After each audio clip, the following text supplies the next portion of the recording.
Hello everyone, स्वागत है आप सबका आज की एक और नई वीडियो में। कैसे हैं आप सब? मुझे उम्मीद है सब बढ़िया होंगे। वीडियो स्टार्ट करती है। टाइम हो रखा है 6:45। 6:45 का टाइम हो गया और मौसम बाहर का आपको दिखा दूं। ये देखो, बारिश आ रही है थोड़ी थोड़ी। ठीक है, पता नहीं आएगी नहीं आएगी। बहुत ज़्यादा गर्मी हो रही है तो सबको ही बारिश का इंतजार है कि चल थोड़ी बहुत बारिश आ जाए, ठंडा मौसम हो जाए थोड़ा सा। ठीक है, तो वैसे तो शुरू हो गई है ये देखो, बाकी पर पता नहीं आएगी नहीं आएगी। और वीडियो मैंने स्टार्ट कर दी थी, टाइम था अभी मेरा बाकी काम में, तो फिर सोचा कि चलिए वीडियो स्टार्ट कर लेती हूँ। कल व्लॉग नहीं बनाया था तो इसलिए।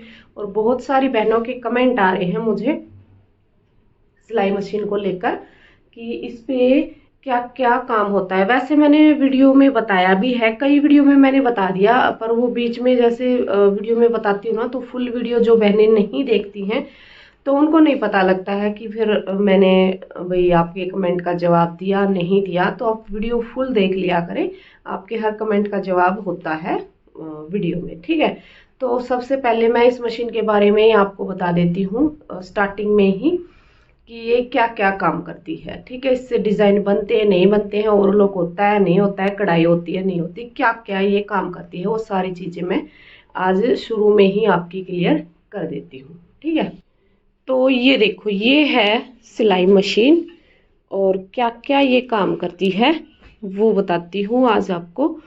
और ये यहाँ पे कपड़ा रखा हुआ है, ये अल्टर करने के लिए आया हुआ था एक प्लाजो, तो वो बीच में ही रह गया था, रात के समय कर रही थी। और सिलाई ये करती है। ठीक है, बाकी काम ये जैसे कि इंटरलॉक हो गया, कढ़ाई हो गई, पिको हो गया, या फिर पोंचे पे डिजाइन, ये कोई भी काम नहीं करती है डिजाइन वाला। ठीक है, जैसे कल मैंने एक बहन का कमेंट आया था कि दीदी पोंचे बनाना सिखाना, स्क्रोल नहीं बनता है।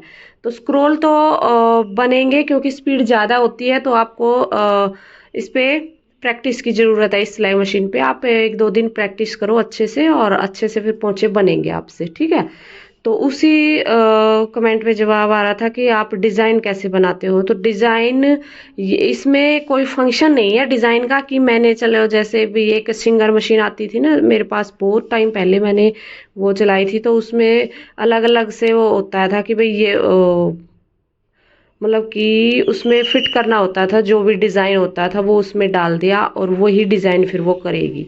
तो इस तरीके का कोई फंक्शन नहीं है इसके अंदर, ये बस खाली सिलाई सिलाई करती है। ठीक है, तो डिज़ाइन मैंने इसलिए बोला था ताकि आप प्रैक्टिस करोगे तो उसमें आप जैसे सिंपल सिलाई मशीन से कोई भी डिज़ाइन अपनी मर्जी से उसमें डाल सकते हो पोंचे में। इसके लिए बोला था मैंने, मशीन कोई डिज़ाइन नहीं करती है अपनी तरफ से। ठीक है, डिज़ाइन तो आपने खुद ने बनाना पड़ेगा अपने माइंड से कि पोंचे में क्या डिज़ाइन डालूं। ठीक है, तो ये चीज़ आपकी हो गई क्लियर कि इसमें मशीन कोई आप का डिज़ाइन नहीं बनाएगी पोंचे में, वो आपने खुद ही बनाना है। इसके अंदर डिज़ाइन वगैरह का कोई फंक्शन नहीं है, बस ये खाली सिलाई सिलाई करती है। इसमें जो है फ़ायदा क्या है कि फिर आप कहोगे कि आपने ये मशीन क्यों ली, सिलाई तो सिंपल सिलाई मशीन भी करती ही है, फिर आपने ये मशीन क्यों ली, ये कमेंट भी आएंगे। तो ये चीज़ भी मैं आपको क्लियर कर दूं, सिंपल सिलाई मशीन की सिलाई में और इसकी सिलाई में बहुत ज़्यादा फ़र्क है, स्पीड में बहुत ज़्यादा फ़र्क है।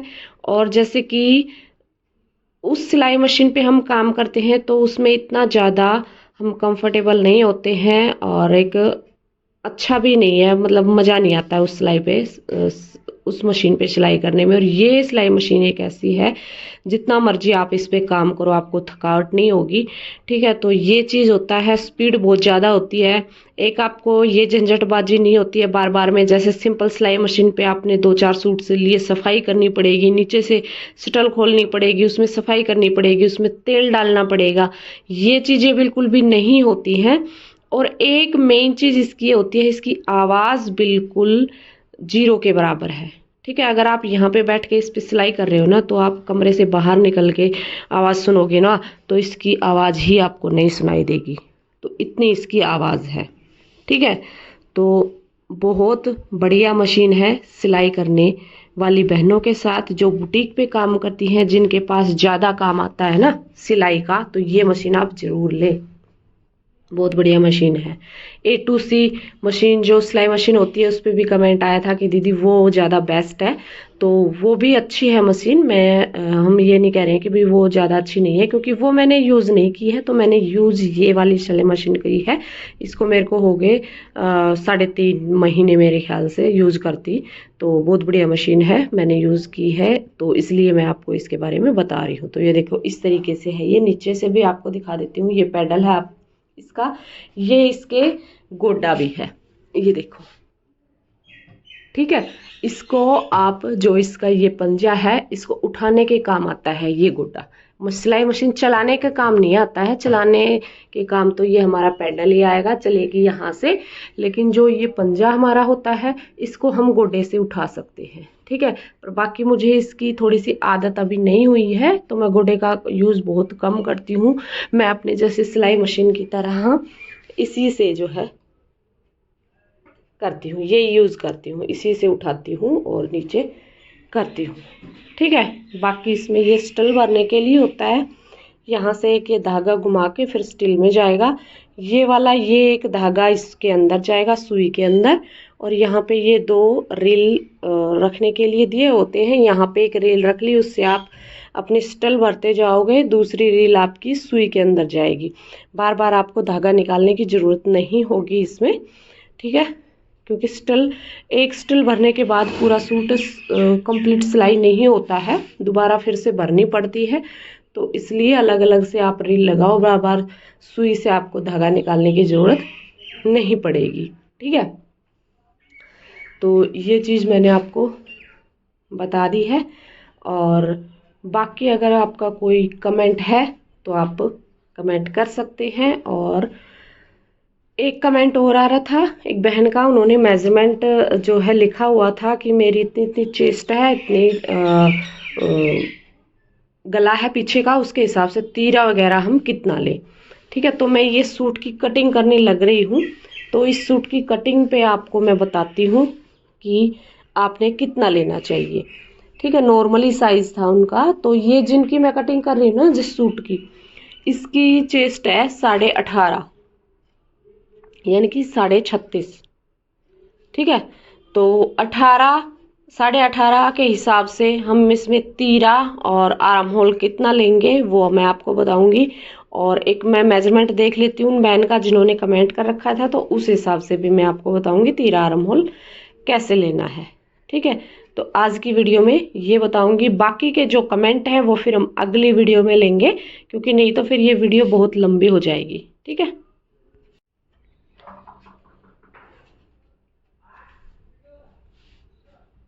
तो जो कस्टमर का मेजरमेंट है, वो मेजरमेंट है 17, उनकी चेस्ट है, और पीछे का गला उन्होंने रखना है 7 इंच का, ठीक है। और जो कुर्ती में ये कटिंग करूंगी, इनका मेजरमेंट है 18.5 चेस्ट है, पीछे का गला है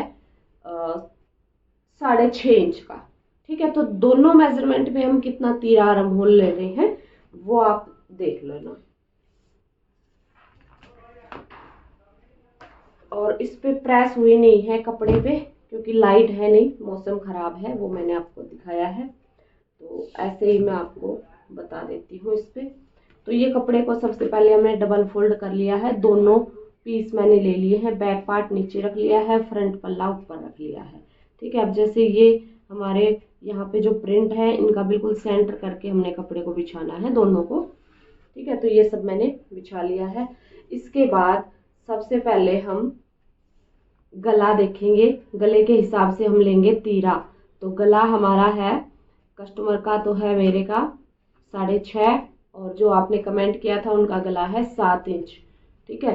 तो इसमें आप तीरा 6, 6.25 इंच लेंगे, ठीक है। जितना मैं बता रही हूँ आप उतना ही लें, और फिर सिल के बना के फिर बताएं मुझे कमेंट में कि आपकी कुर्ती कैसे आई है, ठीक है। इसके बाद यहाँ पे आर्म होल लेंगे, आर्म होल लेंगे हम 7 इंच या 7.25 इंच भी आप ले सकते हो। ये सीधी लाइन कर दी, एक लाइन हम यहाँ पे ये सीधी कर देंगे। ठीक है, ये बॉक्स इस तरीके से बन गया और ये लाइन हम बिल्कुल सीधी कर देंगे। सीधी नहीं है हमारी तो बिल्कुल सीधी करेंगे इसको। ये देखो इतना फर्क आ रहा है इसमें। तो स्केल का यूज तो आप जरूर किया करें कोई भी कटिंग कर रहे हो तो।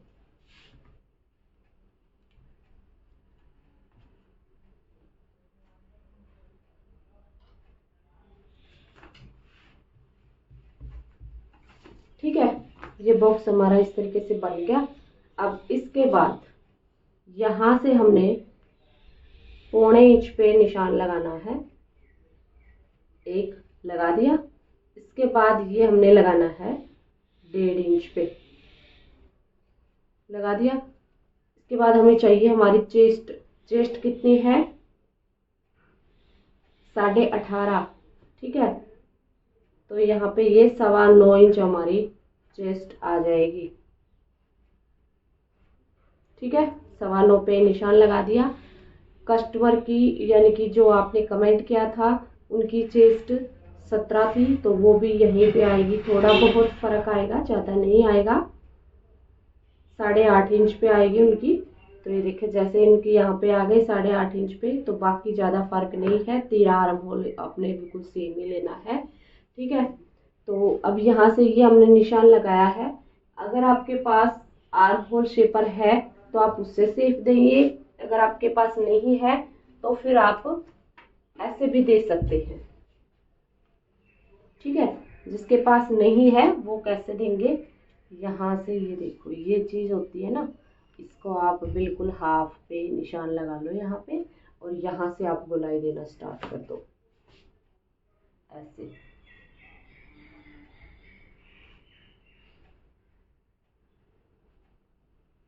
ऐसे ठीक है, जो हम चेस्ट का निशान लगाते हैं वहां तक आपने ये गोलाई इस तरीके से देनी है।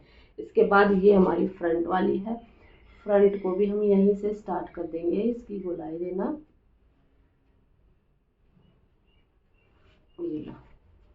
ठीक है, थोड़ा सा यहाँ से ये हमारा अंदर आएगा फ्रंट के लिए। ठीक है, तो ये हमारी गोलाई हो गई है। इसके बाद इसको डाउन भी करेंगे हम 1/2 इंच के आसपास ऐसे। ये निशान लगा दिया, ये डाउन हो गया। ज़्यादा डाउन आपने ये बिल्कुल भी नहीं करना है। डीप गला है तो आप यहाँ से डाउन ज़्यादा कर देते हो तीरे को, फिर वो गला हमारा गिरता है। तो यहाँ से डाउन आपने ज़्यादा नहीं करना है, बिल्कुल 1/2 इंच। ठीक है, अगर ज़्यादा डीप है तो 1/2 इंच से भी कम करना है आपने। अब यहाँ से कर देंगे कटिंग। तो 13 आर्म होल मैंने आपको बता दिया है। ज़्यादा डिटेल में कटिंग मैं कभी वीडियो बनाऊंगी फिर आपको बताऊंगी।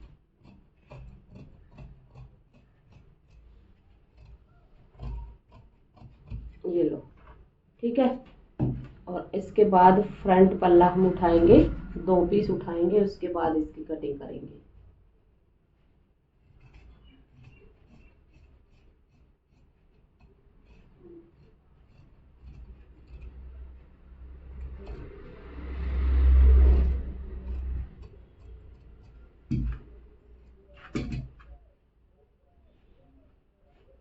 ये लो, ठीक है। बस इतना ही फर्क होगा क्योंकि डीप में जाएगा ना गला 7 इंच पे। तो 7 इंच आप देखो यहाँ पे, ये गला हमारा यहाँ पे आएगा। ठीक है, तो गला यहाँ पे आएगा इस तरीके से। तो ये इस तरीके से कटिंग करेंगे तो यहाँ से ये कुर्ती हमारी फैल जाएगी, तो यहाँ से बिल्कुल भी खिंचाव नहीं आएगा।